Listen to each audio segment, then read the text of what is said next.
Kanglaipak 360 yengbiriba amadi tabiriba miyam punamakpu ahanba muktada taramna uksabuga loinana ikok nonjari. Ngasi channel asigi maikaidagi sandokchagadoriba Manipur horror story gi taruk suba wari. Asi aina thaina pajakhiba lairik Bhoot Kheithel hariba adudagi lokthokchabani. Wari asi PK Panji mayumna ibani. Mayamda aina nahounana share tawjabani. Thaina gi wari ni thaina mamang haida khunna makhak leirami. Khul adugi maming leirak khul kawi. Yum amaga leirak amaga yum amaga leirak amaga lei haidana khunna dubu leirak khun haina mayamna khangnarami. Leirak khunna se yamda bala yum kuntramukdagi henna taade. Makhoigi yum sing adugi leirak ado yamna khurami mi ani phangnana chatpa yaramde yamna chillammi. Lambi adusu chatpada mangam sandi. Haibari leirak ado kudruk launa chatpada yamna nungairamde. Yum amaga yamna lapna tanai. Yum amadagi yum amada kauba matamda. Inthi nungaina fajana tahoudrabadi kari hairino haibadu khangdi. Makhoi sing ado leiriba khul aduda leiriba sing asi mapan kya thoknati yum da anamba leini. Leibak aduda leiriba khul ase supnadagi khun traim pan khaktani. Leirak khun asina khulgi mamang ithang thangba khulni. Khul amadagi khul amada chatpada mi hek numit hek takhibaga yamna kinarami chatpa ngamnadi yamna kinai. Mi su kungna tadabanina yumsingsu yamna kungna tadabanina lambi chatpa matamda mi singado yamna kina chalammi. Mina yamna tadrabanina sa kaina marang kaina leibanina sa kai singado ayuk nungthin khangdana machinjak thiba yamna chalammi. Aduga mi hairiba kanglup asina chatpa matamda akiba tujungba sa thengnagadra kai thengnagadra haidana chatpa matamda yamna kina chanai. Aduga mafam aduda iruja maithajanabagi pukhi haiba ado amatta leiramdi. Makhoina pat oi tawba labuk oi tawba tharo thamban hauba aduga ngasaigi komprek kai hauriba mafam aduda ising soga iruja maithajaba adugumba tawba natana pukhri haiba amata mafam aduda leiramdi. Leibak adugi ningthauna kangkok tongduna iroi laba amana chingduna chatpa khotpa tawi. Ningthau natana kana amatana kangkok hairiba ase sijinnaba yade sijinnaba su ngamdi. Khwaidagi ngakpadi leipak ase da leiriba khul sing aduda tariba mi sing ase khul amaga leiriba mi sing ase amaga masak khangnadi kaunadi ngangnadi. Leipak aduda tariba khunna se supnagi tarani pan khaktani. Tarani pan adugi manungda leirak khun thadoklaga tara tetki maming sing adudi puthibi khul ngakhong khul sumchit khul haithum khul heloi khul ngakra khul wanthabi khul chak khul lairen khul saroi khul asi khul bhutkon khul chahau khul iroi khul laiwok khul nauyek khul saram khul amasung maru oina wari asiga mapung oiriba khul leirak khul asini. Hairiba khun traim pan asigi manungda leiriba khul asina khwaidagi faba ana yaudaba aki tujung leitaba mabuk mara tappa khulni. Tawbutabu yum khudingi sanglaba leirak amamom leibagi wa khaktani. Leirak khun asigi mayai oirabna imung amada kithum kauba nupa ama leirami. Mana ngangthok saktolakpa tawrak kholakpa ase kithum pui eduna khunna duna kithum haina khangnarami. Khunna duda mahaka yamna nungsina na tinaba marup ama leirami. Marup adugi mamingna Khanghai kawi. Khanghai ga kithumga anamba matamda loinai tinai. Makhoi ani numidang wairam khudingi koiba chalam. Khanghai ga kithumga koiba chatpa matamda Khanghai na hairak-lami. Nanga chatminabaji yamna talli. Nangse aingondane swai swai hekta lawhalli haidana Khanghai na kithumda hairam. Kithumna itaw kiganaba nang adum kigano kiganba ai adum kirasu itaw yauri haidana kibide haidana chatlibani. Khanghai na hairak-lami am soprek lawba usawa sagi makhon tabasu yade nangna tawriba kanano ma tholagli tungda bhut pret inarakli hekta haijili aingonda hekta nungsa thiyali aibu pakhatlali. Kithumna aina itaw haujikido karino makhondo kari wali haina hangudaba tarabadi itaw khangadra kari kanaribano aibu kihallaga kithum aina ne itawda kihallabadi itawna cheksinna chatpanaba amadi kibide haina thausadana chatlabadi khudong thiba nangoidro itaw. Khanghai na hairak-lami. Adudi nangna kimanbadagi thoklibani. Itaw chelasi adagi se karino haina hairak-laba tardi aisu itawgi tungilaga chelakadoi natro. Itaw aise pabaga imaganane yamna ki haidunane yumdane nathibong pandi haina chaibado loirabani. Thangmai podongi mamidabo khangi haiduna chairibani. Khanghai ne kibase wakaldagi thokpani. Karimata kidrabasu kiroi. Karimata khanjindrabadi kiroi. Aina kirebadi bhut pret khaktani. Itaw nangdi bhut ki khulda chatpa yararoi.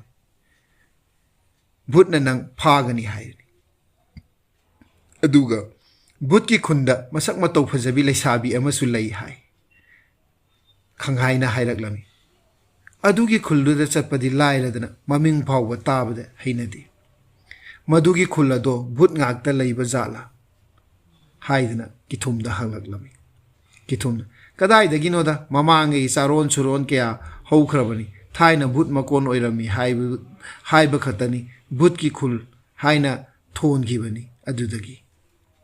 Khanghai na hairak-lami. Itaw nangdi yamna kiganbani bhutti kidro. Kithumna hairak-lami. Bhai ai mang thage mangda chakhatge haidana kithumna mamangda hengatlaga chatlami. Khanghai na es chap manana chatsi kedorage nangna hana mamangda chakhatkrabadi aigi tungda kanamda su chatre ai thanda chatpasu hainade akhomani khut samnaraga chatse adu natraga lengonaraga chatse haidana hairak-lami. Yamna kigande haidaine nangna nahamakai kibide hairibadudi kiba jatnine aina khara kibanbasida kibide haina haiba oire akanna ring hek saradana. Khanghai na hairak-lami. Kibadi kibide bhut khaktani aina hainadaba ataidi sungki kideda. Kithumna aina nahamakai haidoktabani aidine bhut ke tinaba mine bhut kauro. Khanghai na lengjumda tap launa konsilaga langon konsilak-lami. Kithumna aina ne sauningba haido adumaina torakpadane aigi ngaksamdane apomba laiye kolakano yamna nariba jatni. Khanghai na madu oiragana khut samnaraga chatse khut tap laung paiduna chatminarami makhoi ani. Makhoi ani khusa samnaduna koiba chatlubagi numidang halakpado wal lan ngangdana asum laklami. Khangawdana soro lawba makhol ama wapan makhongdagi tarai. Kithumna tung inarakla mali akhoida khangkon konsili. Kithumna to matawduda Khanghai ju kiraduna kithumda konsilami. Konsilakana itaw humang na sawbane uchi na warakta chatpa khorpagi makhol oiramganida. Kithumna uchi na te itaw bhut ki makhong mali. Bhut palakpada Khanghai lawai satkari. Kithumna kanna konsili. Anido amana amada konsinnaduna makhoi ani makhong makhut thangba ngamdabagoi jaga aduda leptuna leirami. Khanghai na san noira male san nama thoklakle haidana kithumda hairai. Adudagidi makhoi mani खरा कीब फरदना कोलिब अदो थादोकनारे नंगना सुगाम की गली से कईरिगिनो एंगोंदा खंकोने कोनसिललाक्लादना हाइदना खंहाइना हाइरक्लानि किथुमना अमुक हाइरक्नि ngसागोय सन्नेदि कनाना खंगनि short break लाउबदुदा भूत थोअबो अदगी लाई फतब खोतब थोकलबोय निंगदना अइसु नंगोंदा कीदना कोलिनि खंहाइना अइदि करिसु कीबिदेदा इताउदी भूत के तिनै हाइदाइने किथुमना तिनाबुदी तिनै नंगिना तौ येंगे तौबनी वारी साना साना असुम लाकपना लैरक मतोन दौरक्तुना खंहाइ ना हाइरक्लमी ताउ ऐ लेहौरगे हयेंग nganta chatlasi किथुम मतोंदा हलकले मसादो की मेरसु थक थक निकली तुंग मांग येंगी कनामतो उबा फंगदे कमलाग निकपसु हौरकले मिखोनसु तादरे कीना लाकपदुना किथुमगी लैरक मपा चाप चाना यौरी किथुमसु लैरोक लोमदा ओंजिल्लदुना ममाय अदो येंगदुना असुम चंगलक्लमी अदुगा महागना ममित अदो अमुक उसिन ममित अदो अमुक पांगथोक तौरगा मखोंग अदो गम गम थांगदुना लाक्लमी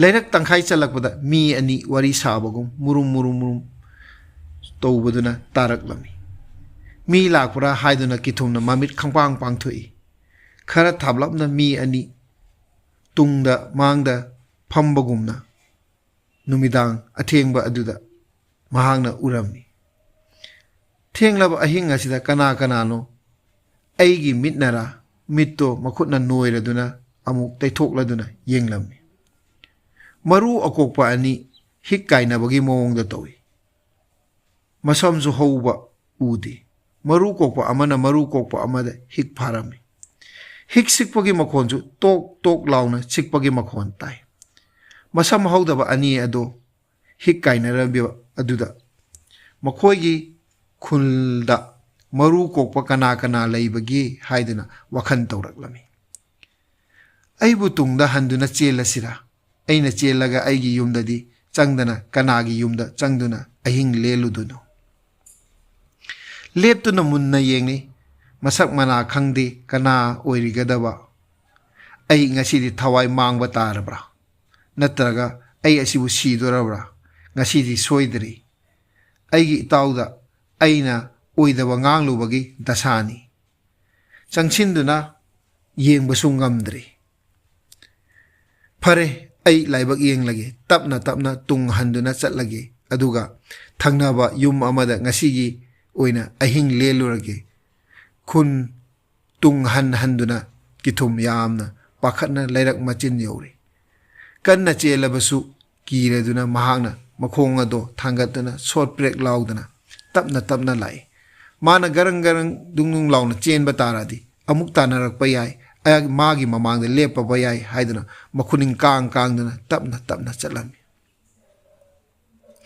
महागना थंगनरिबा महाकी युम अदुगी लैरक मचिन अदो यौरी खोंगना खरा कनलपना थांगदना युम अदो यौनबा चलमी लंबी की तंखाई चलकपा मतमददी मी अनि वारी सानबगी खोंजेल तारकली चटपदा तपथरे किथुम लैरक्तुदा लेहौबा मरु कोकपा अनि अदो हिक काइनदुना अमुक लैबदु उरे इस करिनो अइबु ngasiसिबु हाइदुना किथुम यामना पाखलमी नाहमलखै अमुक्त थेंगनदि ngasiदी यामना थेंगलबा जाला करी उपाय तौगनी अइबु लैरक अदुदा अमुक हल्लगा चटखिगदरा लैरक अदुदासु अमुक लैरमलबदी कानदि इसागी लैरकता अमुक हल्लगी अइना तंबा लाइना तंबा हाइबदुनी मीना लाइनी सु खंगदबा मखोय अनि असे सुजरसु अइना कीमनबदुदा तौबनी मीगी लैरकता अमुक थेंगलबनिना करी पोट हुरानगी हाइदना तौरिबनो हाइदना मीना खंगनरक्लनी कोंथोंजै मांगी हाइबदो नंगला नोइना हुरालिब्रा हाइदना सोइदना एंगोंदा हाइरक्लगनी हाइदना किथुम अदो मखोंग अदो तपना तपना थांगलदना लैरक अदुदगी थोलक्तना महाकी युंगी चंगदबगी लैरक अदो यौरक्ली मागी युंगी लैरक अदो चंगलक्ली युंगी लैरक अदो सुम तपना तपना चंगलकपना लंबी की तंखाई चलकपा मतमदा ngसाइगी मरु कोकपा अनि हिक काइनबा अदो ꯑꯃꯨꯛ ꯂꯩꯔꯝꯂꯤ꯫ ꯃꯍꯥꯛꯅ ꯈꯜꯂꯤ, ꯐꯔꯦ, ꯃꯤ ꯑꯣꯏꯔꯦ, ꯂꯥꯏ ꯑꯣꯏꯔꯦ, ꯑꯩ ꯉꯁꯤꯗꯤ ꯃꯈꯣꯏ ꯐꯥꯔꯒꯦ, ꯁꯤꯒꯦꯁꯨ ꯁꯤꯔꯁꯅꯨ, ꯆꯪꯒꯦꯁꯨ ꯆꯪꯉꯁꯅꯨ, ꯉꯁꯤꯒꯤꯗꯤ ꯑꯗꯨ ꯃꯉꯥꯏꯔꯦ꯫ ꯑꯁꯨꯝꯅ ꯃꯥꯒꯤ ꯂꯩꯔꯛ ꯑꯗꯨꯗ ꯑꯃꯨꯛ ꯂꯥꯛꯂꯤ꯫ ꯐꯠ ꯍꯥꯏꯖꯤꯜꯂꯛꯄꯗ ꯂꯩꯗ ꯂꯩꯔꯝꯒꯁꯅꯨ, ꯈꯪꯒꯅꯤ ꯉꯁꯤꯗꯤ ꯍꯥꯏꯔꯗꯨꯅ ꯀꯤꯊꯨꯝ ꯑꯗꯨ ꯉꯁꯥꯏꯒꯤ ꯐꯝꯂꯤꯕ ꯃꯔꯨ ꯀꯣꯛꯄ ꯑꯅꯤ ꯑꯗꯨꯗ ꯃꯍꯥꯛꯅ ꯂꯥꯎꯔꯛꯂꯝꯃꯤ꯫ ꯍꯦ, ꯀꯅꯥꯅꯣ ꯅꯈꯣꯏ ꯑꯅꯤ ꯑꯗꯨꯗ ꯐꯝꯂꯤꯕ ꯑꯗꯣ ꯍꯥꯏꯗꯅ ꯀꯤꯊꯨꯝꯅ ꯂꯥꯎꯔꯛꯂꯝꯃꯤ꯫ ꯃꯍꯥꯛꯅ ꯂꯥꯎꯔꯤꯕ ꯑꯗꯣ ꯃꯈꯣꯏꯅ ꯁꯨꯡꯇꯥ ꯇꯥꯔꯝꯗꯦ꯫ ꯇꯥꯃꯜꯂꯛꯇꯕꯗꯒꯤꯗꯤ ꯀꯤꯊꯨꯝꯅ ꯍꯥꯏꯔꯝꯃꯤ, ꯅꯈꯣꯏ ꯑꯅꯤ ꯉꯁꯤꯗꯤ ꯑꯩꯅ ꯅꯀꯣꯛ ꯑꯗꯣ ꯎꯇꯨꯞꯅ ꯀꯣꯜꯂꯒ ꯊꯨꯒꯥꯏꯔꯒꯦ꯫ ꯃꯐꯝ ꯑꯗꯨꯗ ꯀꯩꯗꯧꯔꯤꯕꯅꯣ? ꯈꯪꯅꯤ, ꯑꯩ ꯑꯁꯤ ꯌꯥꯝꯅ ꯁꯥꯊꯤꯕ ꯅꯨꯄꯥꯅꯤ, ꯅꯣꯏ ꯈꯪꯗ꯭ꯔꯕ꯭ꯔꯥ? ꯍꯥꯏꯗꯅ ꯑꯃꯨꯛ ꯂꯥꯎꯔꯛꯂꯝꯃꯤ꯫ ꯐꯔꯦ, ꯑꯩ ꯍꯟꯗꯛꯇꯤ ꯆꯪꯁꯤꯜꯂꯒꯦ, ꯀꯅꯥꯅꯣ ꯀꯔꯤꯅꯣ ꯈꯪꯅꯕ ꯑꯩꯅ ꯏꯇꯣꯝꯇ ꯄꯥꯈꯠꯇꯨꯅ ꯁꯤꯔꯕꯁꯨ ꯁꯤꯔꯅꯤ, ꯑꯩ ꯃꯈꯣꯏꯒꯤ ꯃꯅꯥꯛꯇ ꯆꯪꯉꯁꯨ ꯑꯗꯨꯝ ꯁꯤꯔꯒꯅꯤ꯫ ꯑꯗꯨꯅ ꯐꯔꯦ, ꯑꯩ ꯃꯈꯣꯏꯕꯨ ꯉꯁꯤꯗꯤ ꯌꯦꯡꯂꯒꯦ ꯍꯥꯏꯗꯨꯅ ꯀꯤꯊꯨꯝꯅ ꯀꯅꯥ ꯀꯅꯥꯒꯤ ꯗꯒꯤ ꯂꯩꯔꯛꯇ ꯑꯊꯦꯡꯕ ꯑꯁꯤꯗ ꯂꯩꯔꯝꯃꯨ, ꯅꯈꯣꯏ ꯀꯅꯥ ꯀꯅꯥꯅꯣ, ꯅꯈꯣꯏ ꯂꯩꯔꯝꯃꯨ ꯂꯩꯔꯛ ꯑꯁꯤꯗ, ꯈꯪꯒꯅꯤ ꯑꯩꯅ ꯍꯥꯏꯗꯨꯅ ꯀꯤꯊꯨꯝꯅ ꯃꯈꯣꯏꯒꯤ ꯃꯅꯥꯛ ꯇꯥꯅ ꯆꯦꯟꯁꯤꯜꯂꯝꯃꯤ꯫ ꯀꯔꯤꯁꯨ ꯈꯨꯝꯁꯤꯜꯂꯛꯇꯦ, ꯈꯨꯝꯂꯛꯇꯔꯦ꯫ ꯀꯤꯊꯨꯝꯅ, ꯍꯦ ꯍꯨꯔꯥꯟꯕ ꯑꯅꯤ, ꯂꯩꯔꯝꯃꯨ, ꯑꯩꯁꯤ ꯌꯥꯝꯅ ꯁꯥꯊꯤꯕ ꯃꯤꯅꯤ, ꯂꯥꯏ ꯍꯤꯡꯆꯥꯕꯅ ꯀꯤꯟꯅꯔꯤꯕꯅꯤ, ꯆꯦꯜꯂꯔꯣꯏ, ꯑꯩꯅ ꯅꯈꯣꯏ ꯑꯅꯤ ꯁꯣꯏꯗꯅ ꯊꯣꯝꯂꯒ ꯍꯥꯠꯂꯒꯗꯕꯅꯤ, ꯉꯁꯤꯗꯤ ꯅꯈꯣꯏ ꯑꯅꯤ ꯆꯦꯟꯒꯅꯨ, ꯂꯩꯔꯝꯃꯨ ꯍꯥꯏꯗꯅ ꯀꯤꯊꯨꯝꯅ ꯂꯥꯎꯔꯛꯑꯝꯃꯤ꯫ ꯀꯔꯤꯁꯨ ꯊꯧꯁꯥꯗꯦ ꯑꯅꯤ ꯑꯗꯨ꯫ ꯃꯥꯁꯨ ꯆꯪꯁꯤꯟꯗꯨꯅ ꯂꯦꯞꯇꯦ, ꯀꯤꯕꯁꯨ ꯃꯤꯍꯨꯟ ꯂꯣꯏꯅ ꯃꯄꯥꯟ ꯊꯣꯛꯂꯛꯄꯗꯧꯅ ꯇꯧꯔꯦ꯫ ꯑꯁꯨꯝꯅ ꯅꯛꯁꯤꯜꯂꯛꯂꯤ꯫ ꯍꯧꯖꯤꯛꯇ ꯐꯝꯂꯝꯕ ꯅꯨꯄꯥ ꯑꯅꯤ ꯑꯗꯨ ꯃꯥꯡꯈꯔꯦ꯫ ꯍꯩꯁ, ꯃꯥꯡꯈ꯭ꯔꯦꯅꯦ꯫ ꯇꯨꯡꯗ ꯍꯟꯅ ꯌꯦꯡꯂꯛꯏ꯫ ꯀꯧꯕꯤꯂꯥꯃꯨꯛ ꯋꯥꯡꯕ ꯂꯦꯞꯂꯝꯕꯗꯨ ꯎꯕꯗ ꯃꯤꯍꯨꯟ ꯆꯦꯟꯕ ꯍꯧꯈꯠꯈꯔꯦ꯫ ꯃꯥꯡꯂꯣꯝꯗ ꯑꯃꯨꯛ ꯁꯠ ꯂꯩꯊꯣꯛꯂꯒ ꯌꯦꯡꯕ ꯃꯇꯝꯗꯗꯤ ꯃꯔꯨ ꯀꯣꯛꯄ ꯑꯃ ꯂꯦꯞꯇꯨꯅ ꯂꯩꯔꯝꯃꯤ꯫ ꯈꯪꯋꯥꯡ ꯋꯥꯡꯈꯠꯈꯤ, ꯃꯃꯥꯏ ꯅꯣꯟꯊꯗꯨꯅ ꯌꯦꯡꯂꯛꯏ ꯃꯉꯣꯟꯗ꯫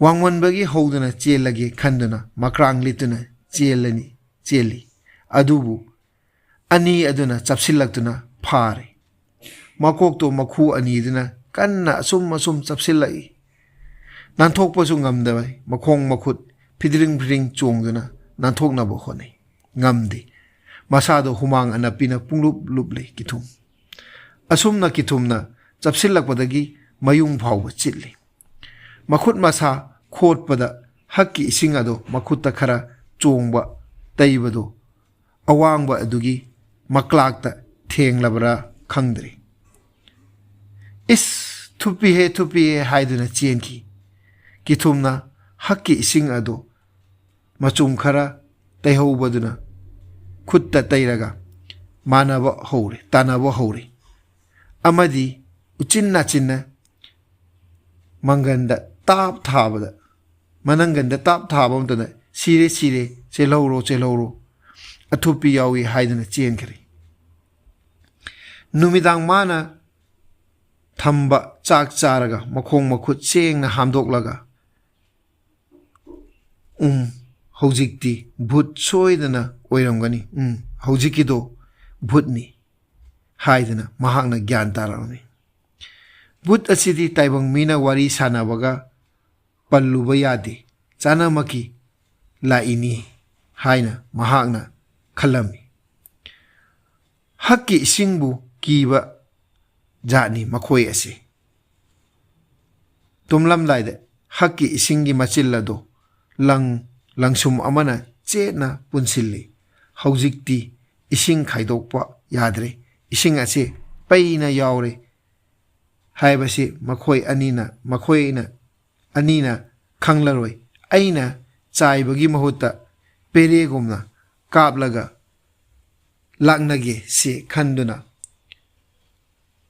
ꯃꯣꯟꯗꯥ ꯅꯨꯡꯉꯥꯏꯅ ꯇꯨꯝꯈꯔꯦ꯫ ꯊꯦꯡꯂꯒ ꯇꯨꯝꯕꯒ ꯋꯥꯕꯒ ꯅꯣꯡ ꯉꯥꯟꯈꯤꯕ ꯈꯪꯍꯧꯗ꯭ꯔꯤ ꯌꯥꯍꯧꯔꯛꯄꯗꯒꯤ ꯃꯆꯤꯟ ꯃꯌꯥ ꯁꯦꯡꯂꯦ ꯃꯄꯥꯟ ꯊꯣꯛꯀꯦ ꯇꯧꯏ ꯑꯩꯅ ꯆꯦꯠꯅ ꯄꯨꯟꯈ꯭ꯔꯦ ꯚꯨꯠ ꯂꯥꯛꯅꯕ ꯄꯩꯁꯤꯟꯕꯗꯨꯅꯤ ꯃꯆꯤꯟꯁꯨ ꯄꯨꯟꯈ꯭ꯔꯦ ꯀꯔꯤꯁꯨ ꯅꯥꯟꯊꯣꯛꯂꯔꯣꯏ ꯋꯥꯗꯤ ꯋꯥꯔꯦꯗ ꯈꯣꯏꯗꯧ ꯃꯈꯥꯁꯤꯁꯨ ꯀꯟꯅ ꯅꯥꯔꯦ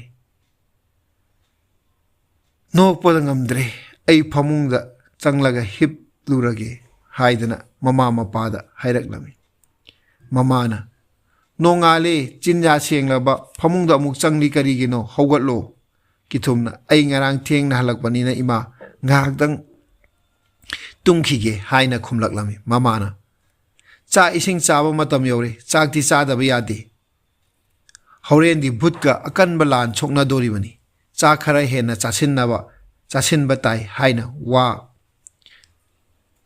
ꯆꯥꯛ ꯆꯥꯔꯦ ꯃꯄꯥꯟꯁꯨ ꯊꯣꯛꯅꯤꯡꯕꯅ ꯅꯥꯕꯗ ꯂꯣꯏꯔꯦ ꯏꯁꯤꯡ ꯃꯔꯤ ꯃꯇꯥꯡꯁꯤꯡ ꯑꯗꯣ ꯁꯣꯛꯂꯤ ꯐꯃꯨꯡꯗ ꯇꯞꯅ ꯆꯦꯞꯊꯔꯒ ꯍꯤꯞꯊꯕ ꯁꯦꯝꯂꯒ ꯍꯤꯞꯊꯔꯦ ꯇꯨꯝꯕꯁꯨ ꯌꯥꯗ꯭ꯔꯦ ꯀꯃꯌꯥꯁꯨ ꯅꯥꯕꯗ ꯂꯦꯡꯕ ꯇꯤꯡꯕ ꯇꯧꯕꯒꯨꯝ ꯍꯨꯃꯥꯡ ꯑꯅꯞꯄꯤ ꯀꯥꯕ ꯃꯈꯩ ꯈꯥꯡꯂꯤ ꯉꯁꯤꯁꯦ ꯅꯨꯃꯤꯠꯁꯦ ꯇꯥꯈꯤꯗ꯭ꯔꯦꯗ ꯚꯨꯠ ꯑꯅꯤ ꯑꯗꯣ ꯉꯁꯤꯗꯤ ꯃꯄꯨꯟꯁꯤꯒꯤ ꯑꯩꯈꯣꯏꯒꯤ ꯂꯩꯔꯛꯇ ꯍꯤꯛ ꯀꯥꯏꯅꯗꯅꯕꯅꯤ ꯍꯥꯏꯗꯨꯅ ꯈꯣꯡꯒꯨꯟ ꯇꯥꯍꯜꯂꯔꯣꯏ ꯑꯗꯨꯕꯨ ꯑꯩꯅ ꯊꯦꯡꯅ ꯍꯜꯂꯛꯄꯗ ꯑꯩꯕꯨ ꯌꯨꯝꯗ ꯆꯪꯕ ꯉꯝꯍꯟꯗꯅꯕ ꯀꯣꯏꯕ ꯆꯠꯄ ꯇꯣꯛꯈꯤꯕ ꯍꯧꯖꯕ ꯁꯥꯔꯤ ꯑꯩꯅ ꯌꯨꯝꯗ ꯍꯜꯂꯛꯄ ꯀꯣꯏꯔꯨꯕꯁꯦ ꯃꯈꯣꯏꯅ ꯉꯝꯗꯅꯕ ꯍꯥꯏꯅ ꯑꯩꯕꯨ ꯀꯤꯍꯜꯂꯤꯕ ꯖꯥꯠꯅꯤ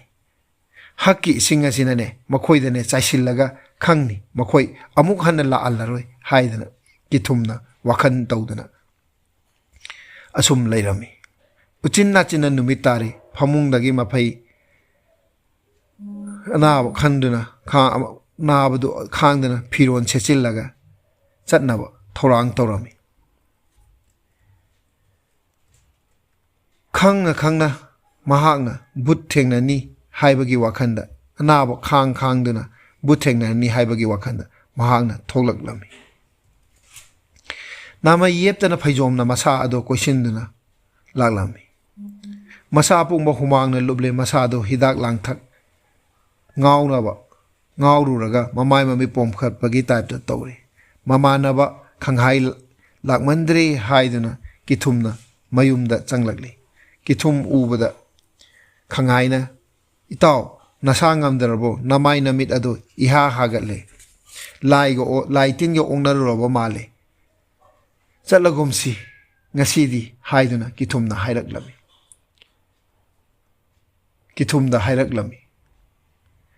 ꯉꯁꯤꯗꯤ ꯆꯠꯇꯕ ꯌꯥꯗꯦ ꯉꯟꯇꯥ ꯑꯣꯏꯅ ꯆꯠꯂꯁꯤ ꯈꯪꯍꯥꯏꯅ ꯆꯠꯈ꯭ꯔꯦ ꯀꯤꯊꯨꯝ ꯑꯃꯨꯛ ꯐꯃꯨꯡꯗ ꯍꯤꯞꯊꯔꯦ ꯅꯨꯃꯤꯗꯥꯡꯒꯤ ꯆꯥꯛꯂꯦꯟ ꯆꯥꯔꯕ ꯃꯃꯥ ꯃꯄꯥ ꯀꯤꯊꯨꯝꯅ ꯇꯨꯝꯕ꯭ꯔꯥ ꯍꯥꯏꯗꯨꯅ ꯆꯪꯗꯨꯅ ꯌꯦꯡꯕ ꯃꯇꯝꯗ ꯃꯃꯥ ꯃꯄꯥꯗꯤ ꯇꯨꯝꯈ꯭ꯔꯦ ꯀꯣꯏꯕ ꯆꯠꯄꯒꯤ ꯍꯜꯂꯛꯄꯒꯤ ꯃꯇꯝ ꯑꯗꯨ ꯌꯧꯔ ꯃꯥꯜꯂꯤ ꯍꯥꯏꯗꯨꯅ ꯀꯤꯊꯨꯝꯅ ꯁꯦꯛꯇꯨꯅ ꯌꯥꯝꯅ ꯇꯞꯅ ꯐꯃꯨꯡꯗꯒꯤ ꯀꯨꯝꯊꯔꯛꯇꯨꯅ ꯃꯄꯥꯟꯗ ꯊꯣꯛꯂꯛꯂꯤ ꯂꯝꯕꯤ ꯇꯪꯈꯥꯏ ꯆꯠꯂꯛꯄꯗ ꯍꯥꯏꯅ ꯚꯨꯠ ꯑꯅꯤ ꯑꯗꯣ ꯍꯤꯛ ꯀꯥꯏꯅꯗꯨꯅ ꯂꯩꯔꯝꯂꯤ ꯀꯤꯊꯨꯝꯅ ꯅꯈꯣꯏ ꯑꯅꯤ ꯑꯩꯒꯤ ꯅꯥꯛꯇ ꯂꯥꯎ ꯍꯥꯏꯗꯨꯅ ꯂꯥꯎꯔꯛꯂꯝꯃꯤ ꯉꯁꯤꯗꯤ ꯁꯦꯡꯂꯕ ꯍꯛꯀꯤ ꯏꯁꯤꯡꯅ ꯁꯦꯡꯅ ꯏꯔꯨꯖꯊꯣꯛꯄꯤꯒꯦ ꯀꯤꯊꯨꯝꯒꯤ ꯋꯥꯗꯨ ꯇꯥꯕꯗ ꯚꯨꯠ ꯑꯅꯤ ꯑꯗꯣ ꯁꯥꯎꯕꯅ ꯈꯝ ꯊꯦꯡꯂꯤ ꯚꯨꯠꯅ ꯍꯥꯏꯔꯛꯂꯝꯃꯤ ꯉꯁꯤꯗꯤ ꯅꯈꯧꯔꯤ ꯎꯇꯣꯡ ꯑꯗꯣ ꯃꯦꯊꯠꯀꯦ ꯂꯩꯔꯝꯃꯨ ꯅꯆꯤꯟ ꯊꯤꯕ ꯇꯥꯏꯕꯪ ꯃꯤ ꯅꯪꯒꯤ ꯑꯊꯨꯞꯄ ꯃꯍꯤ ꯑꯗꯨꯅ ꯑꯩꯈꯣꯏꯅ ꯈꯔ ꯍꯩꯅꯗꯕꯒꯤ ꯋꯥꯅꯤ ꯑꯗꯨꯒꯤ ꯆꯩꯅꯥ ꯑꯗꯨꯅ ꯚꯨꯠ ꯑꯩꯈꯣꯏꯕꯨ ꯁꯤꯍꯟꯕꯗꯤ ꯉꯝꯂꯣꯏ ꯍꯥꯏꯗꯨꯅ ꯚꯨꯠꯁꯤꯡ ꯑꯗꯨꯅ ꯌꯥꯝꯅ ꯁꯥꯎꯅ ꯍꯥꯏꯔꯛꯂꯝꯃꯤ ꯚꯨꯠ ꯑꯅꯤ ꯑꯗꯣ ꯍꯣꯠꯆꯤꯜꯂꯛꯏ ꯉꯁꯤꯗꯤ ꯇꯧꯔꯒꯦ ꯈꯨꯖꯣꯛ ꯆꯥꯏꯔꯒ ꯃꯇꯤꯛ ꯊꯣꯛꯄ ꯂꯥꯛꯅꯔꯒꯦ ꯉꯔꯥꯡ ꯀꯤꯈꯤꯕ ꯀꯤꯁꯤ ꯑꯗꯣ ꯊꯣꯛꯅꯕ ꯀꯟꯅ ꯍꯣꯠꯅꯔꯝꯃꯤ ꯚꯨꯠꯇꯤ ꯌꯧꯁꯤꯜꯂꯛꯂꯤ ꯏꯁꯤꯡꯅ ꯄꯤꯛ ꯊꯜꯂꯕꯅꯤꯅ ꯀꯤꯔꯤꯕ ꯀꯤꯁꯤ ꯑꯗꯣ थोक यादे किसी थोकनब होटनबद मतोमत सिकतना अहिंग इहिंग नाहिंग सारे भूत अनी अदो तुंग मांग लेपलगा मखू मरी अदुना किथुंगी मकोक अदो चपसिल्लक्लमी इसिंग चाइनब किसीदो थोकनब अरोइबि पांपांगन थोतुना होटनरमी मकोक अतो भूत की मखू मरी अदुना चपखाइरकपदा खांग बंगमलक्तरे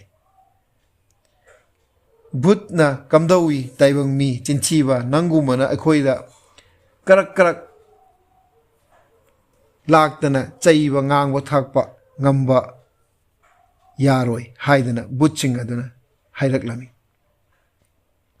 butching aduna karak karak makok aduna laksilakpadagi kithum ado khangba ngamlaktari chaina adu khangba ngamdabadagi kisi thokpagi mahutta aphing aphai oina pat thatli machin ado hakki ising aduna swai launa pathokre bhutki makokta chaigadaba ado leimai de loina paitha thokre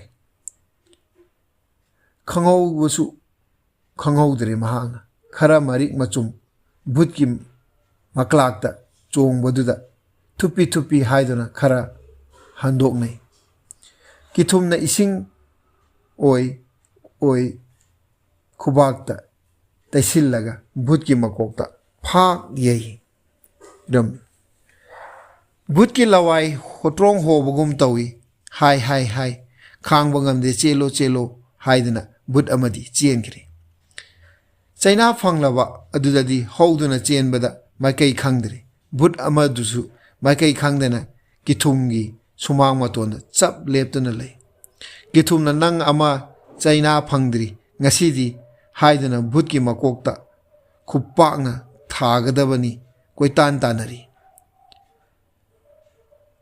sumang da koitan tanaduna laibada makhon aduda dung dung chenba khopagi makhon adu tabada mamaga mapaga adu tholaktuna yenglam koilau lauribada mapana haima kithumni ni he kithum nangna kanada tanarino tanadana sanaribano kanagi machano ne maru kokpodubo laone tanaronu ne uchinna chinna bhutki makokta set thai but ado kupna thupna wanthaget tawi kuina chelambadagi lairak lomda chenthoki machanupana mafi maron I nai taiba ure imungda changba kandadi karina yatlibano hojiki dubuna kanano kanagi machano aing asida kari tawribano haidana kithumda hanglang kyusumna makhut masa hamdoklaga chak chare ising khaidokhibagi budhi ama waramba adusu phare chak puk than na charaga hiptha khare numit adudagi but ani ado lairak aduda amuk hanna lakhidri thengna kithumna halak labasu but thengna ba phangdre lairak khuding changduna but hikaina bra haidana kithumna yenglabasu lairak khuding makta but ani ado hikaina ba do amuk hanna ukhidre hana yamna kiramba kithumna kiraktre hana kigandaba khanghaina asum kirakle asumna chaminnabada bhutki wari saba yaurakpada khanghai ado humang anapi kangba horaklami bhut kibidraba kithumdi mahakki ising hakki ising ado machung khara yauri makai karisu kidri bhutching ase tana duna mana thupallagi haiba matagu khan khari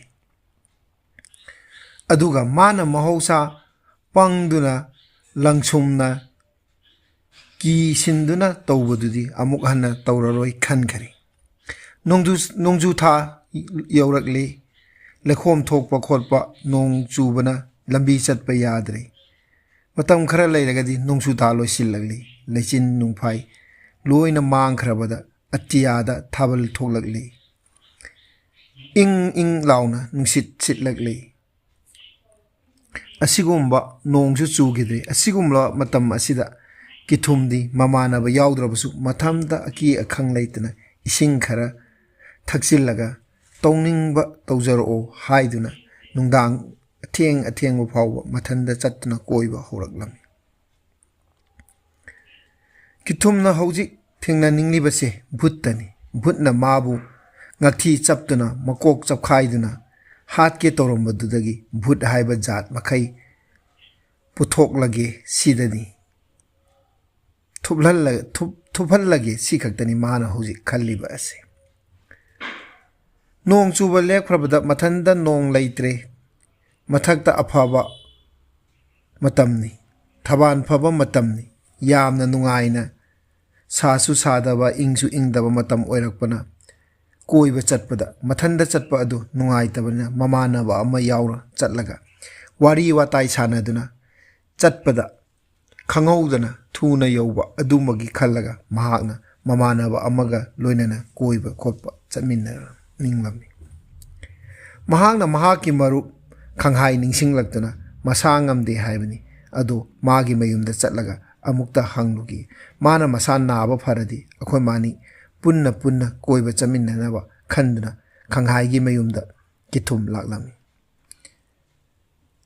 ꯀꯤꯊꯨꯝꯅ ꯂꯥꯛꯄ ꯎꯕꯗ ꯈꯪꯍꯥꯏ ꯑꯗꯨ ꯏꯃꯨꯡꯗ ꯆꯪꯒꯦ ꯇꯧꯔꯝꯃꯤ꯫ ꯀꯤꯊꯨꯝꯅ ꯂꯥꯎꯔꯛꯂꯝꯃꯤ, ꯏꯇꯥꯎ ꯅꯁꯥ ꯉꯝꯗꯕꯗꯣ ꯐꯠꯇ꯭ꯔꯤꯕ꯭ꯔꯥ? ꯉꯁꯤꯗꯤ ꯀꯣꯏꯕ ꯆꯠꯂꯨꯁꯤ꯫ ꯈꯪꯍꯥꯏꯅ ꯍꯥꯏꯔꯝꯃꯤ, ꯏꯇꯥꯎ ꯅꯪ ꯂꯥꯛꯄꯁꯤꯗꯤꯅꯦ ꯏꯁꯥꯁꯦ ꯏꯄꯥ ꯄꯥꯈꯠꯂꯤ ꯍꯥꯏꯗꯅ ꯍꯥꯏꯔꯛꯂꯝꯃꯤ꯫ ꯀꯤꯊꯨꯝꯅ ꯑꯃꯨꯛ ꯍꯥꯏꯔꯛꯂꯝꯃꯤ, ꯏꯇꯥꯎ ꯅꯪ ꯉꯁꯤꯗꯤꯕ ꯇꯟꯈꯔꯦꯍꯦ, ꯌꯥꯝꯅ ꯀꯤꯒꯜꯂꯤ꯫ ꯑꯩ ꯂꯥꯛꯄ ꯎꯔꯒ ꯅꯪꯅ ꯏꯃꯨꯡꯗ ꯆꯦꯟꯁꯤꯟꯒꯦ ꯇꯧꯔꯤꯕ ꯃꯔꯝ ꯀꯔꯤꯒꯤꯅꯣ? ꯏꯃꯨꯡꯗ ꯆꯦꯟꯁꯤꯟꯗꯣꯏꯗꯨꯕꯨ ꯀꯔꯤꯒꯤꯅꯣꯕ? ꯑꯩ ꯂꯥꯛꯄ ꯎꯔꯒ ꯂꯣꯠꯀꯦ ꯍꯥꯏꯔꯤꯔꯣ? ꯈꯪꯍꯥꯏꯅ ꯍꯥꯏꯔꯝꯃꯤ, ꯏꯇꯥꯎ ꯅꯪ ꯍꯦꯛ ꯎꯕꯗꯅꯦ ꯏꯁꯥꯁꯦ ꯏꯊꯛ ꯊꯛꯀꯠꯂꯤ, ꯅꯪꯁꯦ ꯅꯒꯨꯟ ꯑꯃꯗꯤ ꯂꯩꯍꯦ ꯏꯇꯥꯎ ꯍꯥꯏꯗꯅ ꯈꯪꯍꯥꯏꯅ ꯍꯥꯏꯔꯛꯂꯝꯃꯤ꯫ ꯀꯤꯊꯨꯝꯅ ꯑꯃꯨꯛ ꯍꯥꯏꯔꯛꯂꯝꯃꯤ, ꯅꯁꯥꯕꯨ ꯐꯔꯕ ꯅꯠꯇ꯭ꯔꯣ? ꯐꯔꯕꯗꯤ ꯍꯥꯟꯅꯒꯨꯝꯅ ꯑꯩꯈꯣꯏ ꯅꯨꯡꯇꯤꯒꯤ ꯀꯣꯏꯕ ꯆꯠꯂꯁꯤ꯫ ꯈꯪꯍꯥꯏꯅ, ꯐꯕꯨꯗꯤ ꯐꯔꯦ, ꯀꯌꯥ ꯀꯟꯅ ꯉꯝꯗꯕꯕꯨꯗꯤ ꯅꯠꯇꯦꯗ ꯏꯇꯥꯎ꯫ ꯅꯨꯃꯤꯗꯥꯡ ꯑꯊꯦꯡꯕꯗ ꯍꯜꯂꯛꯄꯁꯦ ꯂꯥꯏ ꯇꯤꯟ ꯑꯣꯛꯅꯔꯒꯅꯦ ꯏꯁꯥ ꯑꯁꯦ ꯄꯨꯛ ꯀꯪꯈꯠꯇꯅ ꯅꯥ ꯌꯦꯛꯄ ꯈꯣꯠꯄ ꯇꯧꯒꯗ꯭ꯔꯥ ꯍꯥꯏꯅꯅꯦ ꯈꯟꯕꯅꯦ, ꯑꯗꯣ ꯑꯩꯒꯤ ꯏꯁꯥ ꯑꯁꯦ ꯁꯥꯐꯨꯡ ꯁꯥꯒꯠꯂꯤꯗ ꯅꯨꯡꯗꯥꯡ ꯋꯥꯏꯔꯝꯁꯦ꯫ ꯀꯤꯊꯨꯝꯅ ꯍꯥꯏꯔꯛꯂꯝꯃꯤ, ꯑꯗꯨꯗꯤ ꯅꯪꯒꯤ ꯋꯥꯈꯜꯅꯤ, ꯌꯥꯝꯅ ꯀꯤꯒꯟꯗꯕ ꯏꯇꯥꯎꯅ ꯀꯤꯔꯛꯄꯁꯤꯗꯤ ꯀꯔꯤ ꯍꯥꯏꯗꯣꯏꯅꯣ ꯑꯩ ꯈꯪꯗ꯭ꯔꯦꯗ꯫ ꯑꯩꯅ ꯇꯤꯟꯅꯅꯤꯡꯗ꯭ꯔꯦ, ꯆꯠꯃꯤꯟꯅꯅꯤꯡꯗ꯭ꯔꯕꯒꯨꯝꯕꯗꯤ ꯑꯣꯏꯔꯕꯗꯤ ꯍꯦꯛꯇ ꯍꯥꯏꯌꯨ, ꯑꯩꯁꯨ ꯄꯨꯈ꯭ꯔꯤꯒ ꯍꯧꯔꯒ ꯆꯠꯃꯤꯟꯅꯕ ꯌꯥꯏꯅ꯫ ꯄꯨꯡꯈ꯭ꯔꯤꯗꯣ ꯁꯨꯅꯦ ꯑꯩꯒ ꯌꯥꯝꯅ ꯇꯤꯟꯅꯅꯤꯡꯕꯅꯤ꯫ ꯑꯩꯅ ꯏꯇꯥꯎ ꯂꯩꯅ ꯃꯥꯒ ꯇꯤꯟꯅꯔꯒ ꯆꯠꯃꯤꯟꯅꯔꯗꯤ ꯏꯇꯥꯎꯅ ꯀꯔꯤ ꯈꯟꯈꯤꯗꯒꯦ ꯍꯥꯏꯗꯅ ꯑꯩꯅ ꯃꯥꯒ ꯆꯠꯃꯤꯟꯅꯗꯕꯅꯤ꯫ ꯏꯇꯥꯎ ꯅꯪ ꯑꯗꯨꯃꯥꯏꯅ ꯂꯥꯟꯅ ꯈꯟꯒꯅꯨ꯫ ꯈꯪꯍꯥꯏꯅ ꯑꯃꯨꯛ ꯍꯥꯏꯔꯛꯂꯝꯃꯤ, ꯏꯇꯥꯎ ꯄꯤꯁꯛ ꯄꯤꯛꯂꯤꯉꯩꯗꯒꯤ ꯇꯤꯟꯅꯔꯛꯄꯅꯤ, ꯑꯩꯁꯨ ꯏꯇꯥꯎꯕꯨ ꯊꯥꯗꯣꯛꯄ ꯉꯝꯂꯣꯏ꯫ ꯑꯗꯨꯕꯨ ꯏꯇꯥꯎꯁꯤ ꯀꯤꯊꯨꯝꯅ, ꯀꯩꯗꯧꯔꯒꯦ? ꯑꯩꯅ ꯀꯔꯤ ꯇꯧꯔꯒꯦꯕ? ꯏꯇꯥꯎꯅ ꯑꯩꯉꯣꯟꯗ ꯅꯨꯡꯉꯥꯏꯇꯕ ꯑꯃ ꯂꯩꯔ ꯃꯥꯜꯂꯤ꯫ ꯇꯤꯟꯅꯕꯅꯤ, ꯑꯩꯗꯤ ꯏꯇꯥꯎꯗꯅꯦ ꯀꯔꯤꯁꯨ ꯐꯠꯇꯕ ꯋꯥꯈꯜ ꯈꯟꯗꯦ꯫ ꯈꯪꯍꯥꯏꯅ ꯍꯥꯏꯔꯛꯂꯝꯃꯤ, ꯐꯕ ꯐꯠꯇꯕ ꯑꯗꯨꯒꯤ ꯋꯥ ꯅꯠꯇꯦ, ꯐꯠꯇꯕ ꯇꯧꯕ ꯇꯧꯗꯕꯒꯤ ꯋꯥꯁꯨ ꯅꯠꯇꯦ ꯏꯇꯥꯎ, ꯚꯨꯠꯀꯤ ꯋꯥꯔꯤ ꯍꯦꯛꯇ ꯍꯧꯔꯛꯏ꯫ ꯑꯩꯗꯤꯅꯦ ꯚꯨꯠ ꯄꯜꯂꯛꯄꯗꯅꯦ ꯃꯤꯍꯨꯟꯁꯦ ꯈꯣꯡꯖꯦꯟ ꯈꯣꯡꯒꯥꯎꯅꯩꯌꯦꯕ, ꯑꯗꯣ ꯅꯪ ꯚꯨꯠꯀꯤ ꯋꯥꯔꯤ ꯁꯥꯔꯛꯄꯗꯣ ꯑꯩꯗꯤ ꯌꯥꯝꯅꯅꯦ ꯄꯥꯈꯠꯂꯦꯕ ꯏꯁꯥꯁꯦ ꯍꯥꯏꯗꯅ ꯈꯪꯍꯥꯏꯅ ꯍꯥꯏꯔꯛꯂꯝꯃꯤ꯫ ꯀꯤꯊꯨꯝꯅ, ꯇꯥꯅꯤꯡꯗꯦꯗ ꯏꯇꯥꯎ, ꯑꯗꯨꯛ ꯌꯥꯝꯅ ꯀꯤꯒꯟꯗꯕ ꯅꯪꯅ ꯚꯨꯠ ꯄꯜꯂꯒ ꯃꯤꯍꯨꯟ ꯆꯦꯡꯒꯥꯎꯅꯔꯤꯕꯒꯤ ꯃꯔꯝ ꯀꯩꯅꯣ?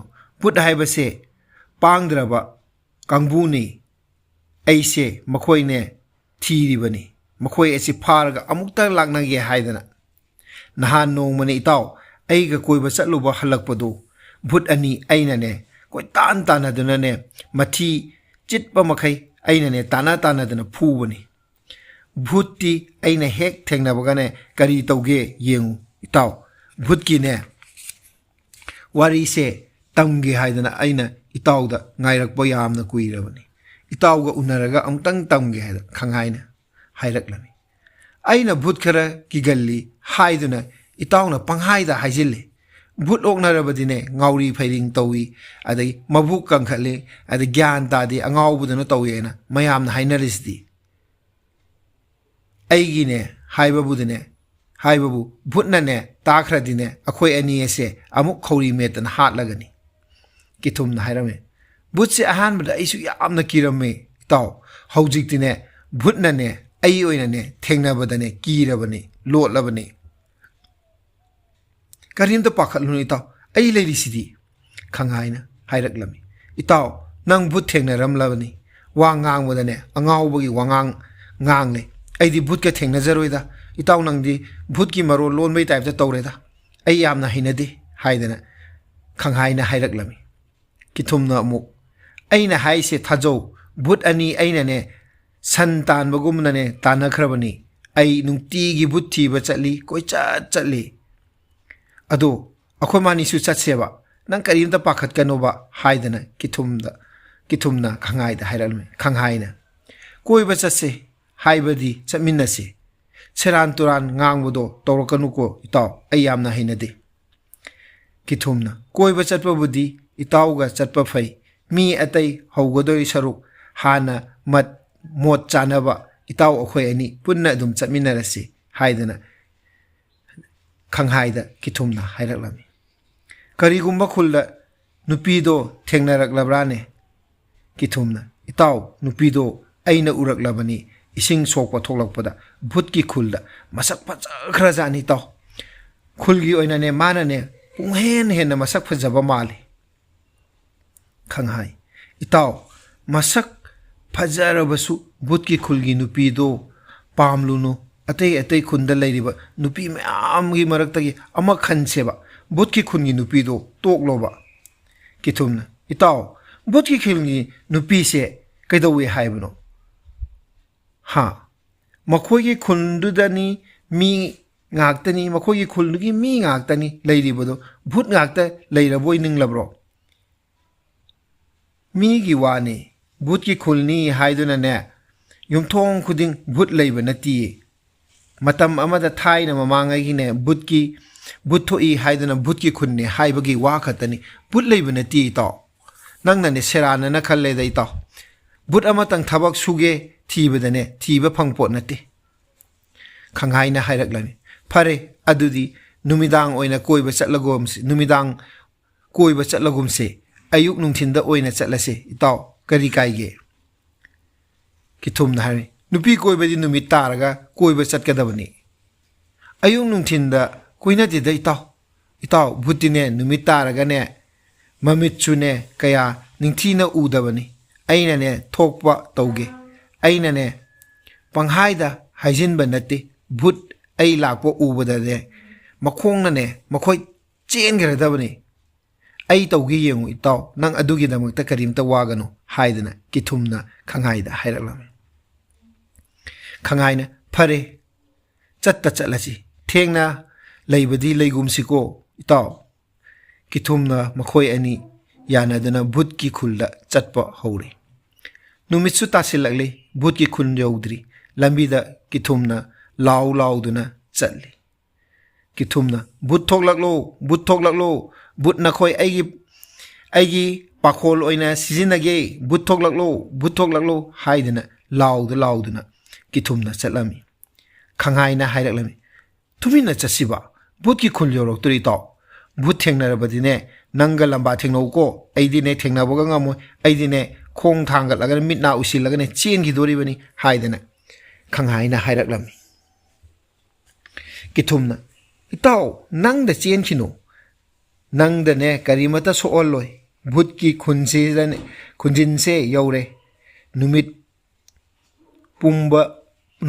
ꯄꯨꯝꯕ ꯇꯥꯔꯦ ꯈꯪꯍꯥꯏꯅ ꯃꯁꯥꯗꯣ ꯀꯤꯕꯅ ꯆꯦꯡꯒꯥꯎꯅꯔꯦ ꯀꯤꯊꯨꯝꯗꯤ ꯀꯔꯤꯁꯨ ꯊꯧꯁꯥꯗꯦ ꯅꯨꯃꯤꯠ ꯇꯥꯔꯕꯁꯨ ꯉꯜꯂꯤ ꯉꯥꯏꯍꯥꯛ ꯐꯝꯈꯤꯁꯤ ꯍꯥꯏꯗꯨꯅ ꯎ ꯑꯃꯒꯤ ꯃꯈꯥꯗ ꯐꯝꯊꯔꯤ ꯎ ꯑꯗꯨꯗꯗꯤ ꯚꯨꯠꯅ ꯀꯥꯗꯨꯅ ꯁꯥꯟꯅꯕ ꯎ ꯑꯣꯏꯔ ꯃꯥꯜꯂꯤ ꯚꯨꯠ 2, 3 ꯃꯤ ꯄꯨꯝꯕ ꯑꯗꯨ ꯎꯕꯗ ꯇꯞꯅ ꯂꯥꯛꯏ ꯎꯗꯨꯒꯤ ꯃꯈꯣꯡꯗ ꯅꯨꯄꯥ 2 ꯐꯝꯗꯨꯅ ꯂꯩꯕꯗꯨ ꯎꯔꯦ Bhootna saure. Numit tara fawba mayumda changdana Bhoot ki khulda numidang mapanda leiba makhoi tamthina chamlaga hatlagi. Makok maru makhwang loi mak sakphairaga hatlagi haiduna Bhoot ani aduna wari sanarami. Bhoot ching lakpadu kithumdi uri. Bhoot ti khangdi. Kithumna itaw pakhang ani ahumasu koiba lakli male. Bhoot ni di haidokte kithumna. Asum naksil lagli kithumbu amuk phuk hogatli. Aduga amuk phuk phamdaduna hogatpaga phamthabaga tawraga marumda khujekta yari mahaki hakki sing adu. Khanghai di Bhoot ni khangdabanina adum phamduna lay. Bhootna laurai. Miyoiba thibong lao chanabagi tabungta hingba jiba nakhoi mafam asida kaidoribano nakhoigi nangak ado thadatlaga I chupuke wahi adu tabada khanghai phuk hogat lai. Khanghai ne itaw gunda oiramale chelasi. Kithumdi marumda Bhoot doksilakpa ngaiduna leptuna hakki singado pairaga leiramni. O ai sire itaw mi nati aigi khawri utong ase thugai dore kithumna ising ado chaisili. Bhoot makai thuppana ngauduna chenki. Kithumna koitan tanai Bhoot amadi lekukta puthaduna makhong ado satokpa ngamdana leiringaida kithumna hakki ising aduna lawai lemfuda chensilaga Bhoot ado okhongna kappi chaisinlabadudadi. Bhoot aduna thuppe haiduna makokta chaisinlabanina lauduna kaptana leirammi. Thuppana khangba ngamdaduna araiba thawna phudoktuna makhong ado sakatlaga ngamjabi thaduna chenki. Mataw adu ubada khanghai ado pungak ngai. O Bhoot si itaw kithumna ngambajat oire. Bhoot tanabada kithumbu furit phaijom lekhom loina ngakta taire. Khanghai su Bhoot kirambado kibiraktre. Kithum yaurobadi Bhoot thengnarabasu kiningai oidri haiduna mahaki wakhalado chawthoklami. Khanghai na hairarami itaw nangna pamba nupidugi mayum yaudribra. Kithumna yumdubudi adagi sini. Lekhom lainang sida migi imungda koiba changba nungaitreda. Hayeng anta laklasi yum changdrabasu sumang phawduna chatkhisi haiduna kithumna hairaklan. Khanghai na sumang phawduna chatlabasu mapanda kanasu thokpiraktabana akhoi moibu thengnaba phangaroida itaw akhoi yum hallasira. Kithumna chatta chatsi kaidorage ai la ummi khangnaba aina thokpa singe. Asum kithum Khanghai lesabidugi sumang phawduna chatli. Amasum thong hangdi kanasu mapan tholakti. Bhoot mangkhri haina horapna lauduna makhoi ani chatlammi. Imungdagi miyoising aduna haine karino Bhoot mangkhri hairibasibo Bhoot thiba misu yaurabrane. Akhoina Bhoot thengnani haiduna numit taba thongloli Bhoot phaba ngamba mi oiramganida. Asuk thenglaba matam asida lairak khulakta chatluba koichat chatlise mase akhoigi khungi midi mande oisu oiramoida khulla sigi mong mataw khangdaba mina chatpagi wani. Makhoisu khulla sigi wari watai khanglabadi numit tabaga lairadana ayuk nungthin phawba changba ngamloi haidana lesabi adugi imungi miyoising aduna wari sanarami. Khanghai ga kithungana mayumda halakle. Lairak khulaktadi Bhoot amatta thengnaraktrabanina kithumna thengnaningi haibasu Bhoot ama phawba thengnakhidre. Ngasigi oinadi matang swaida wari asi losinjari. Makha tarakkadarba wari adu amuk puduna laksagi. Wari asibu yengbiriba amadi miyeng tabiriba miyam punamakna like, subscribe, share tawbiduna channel asibu thawai hapinaba ningsingjari.